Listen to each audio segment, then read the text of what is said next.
سلام، د نن سهار د 9 بجو خبرونو ته مو زه سمیع الله امیني هرکلی وایم.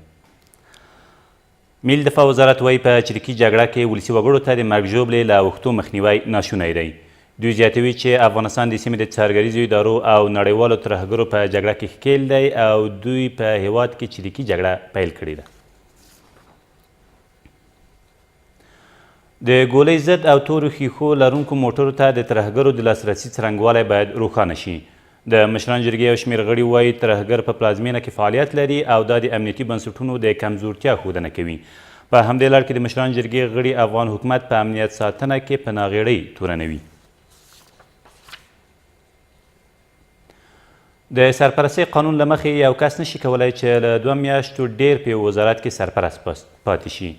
د ولسي جرګې یو شمېر غړي زیاتوي د سرپرستانو لخوا د وزارتخونو اداره کېدل په یادو بنسټونو کې د فساد موقع رامنځته کوي. پر ټاکنو یو شمېر څارونکي بنسټونه د ټاکنو کمیسیون لخوا د نوملیکنې په برخو کې ورکړل شوې شمېرې د منلو وړ نه بولي.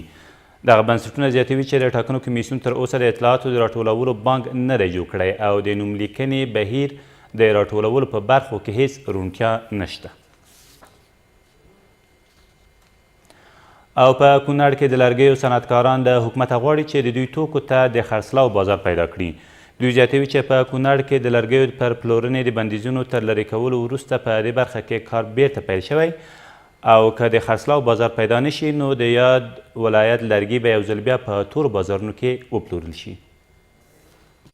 د کونړ ولایت د ځنګلونو د پرې کولو له هېواد څخه د قاچاق له امله 3 کاله کېږي چې د حکومت له لوري په یاد ولایت کې پیر او پلور درول سوی دی چې په پایله کې د لرګیو د سلګونو کارخونو چارې درول سوي او دغه راز 15,000 کسانو خپل کارونه له لاسه ورکړي دي.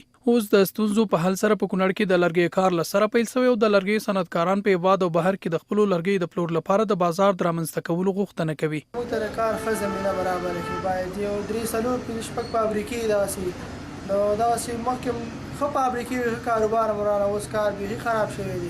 مشرانو له چې دا پاخه مواد موږ ته ټول آزاد کړي په ټول افغانستان کې وګرځي ځان له نشي په یو کونړ کې ننګرهار ته لاړ شي دلته کې موږ ټول تواسې پراته نه شوی کړو دا چې ننګرهار ته لاړ شي. یو شمېر صنعتکاران له حکومت څخه غواړي څو هېواد ته د فرنیچر او لرګیو له وارداتو مخنیوی وکړي. ګنې له دې پرته به په هېواد کې د لرګیو صنعت سخت زیانمن سي.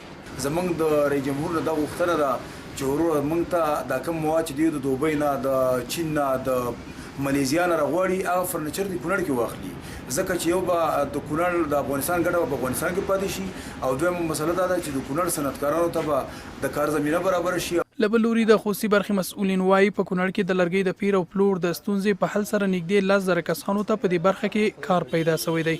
په دولت دې ته باید چې داسې وکړي چې یو ښه شکل باندې ورته نورې فابریکې ورته یا 3 یا 4 لویې فابریکې جوړې کړي چې دا ناجاران پکې منظم شکل پکې راغونډ کړي او یا 500 یا 200 کسان په یو ځای کې کار کوي. په همدې حال کې د کونړ ولایت سیمه ییز مسؤلین وایي چې د یاد ولایت د توکو د پلور لپاره د مناسب بازار د پیدا کولو په هڅه کې دي. طرحې په اساس د مصوبې په اساس ټول ولایت ته حتی خارجي هیوادونو ته د انتقال او د صادرېدو امر براسي. او دا په داسې حال کې ده چې د کونړ د ځنګلونو د ساتنې ترڅنګ د کابینې له لوري د کرنې وزارت ته دنده سپارل سوې څو د ځنګلونو د پرې کولو پر ځای بیا ځلي د غیر مثمره ونو نیالګي کینوي. دا تر دې مهاله وروستي خبرونه تر بیا مو الله امان.